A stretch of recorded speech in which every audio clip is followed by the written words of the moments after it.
Kasi iba akala natin, takot lang tayo mag-fail. Ito yung akin ha. Ito yung akin.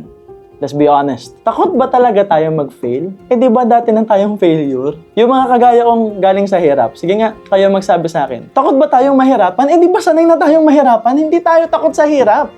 Hindi tayo takot mahirapan. Paano mo masasabing takot ka sa hirap, takot kang mahirapan? Ayaw mo nga umalis sa hirap. Pinapahirapan mo nga utak mo, pinapahirapan mo nga puso mo, pinapahirapan mo nga sarili mo. So hindi ka takot sa hirap. Takot ka sa risk. Takot ka sa success. In reality, kaya hindi tayo nagtitake ng action, we are afraid of success. It is in our human behavior that we are always afraid of the things that we don't understand.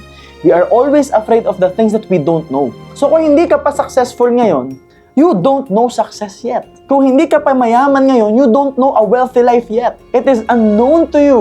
And since unknown siya sa'yo, natatakot ka ngayon.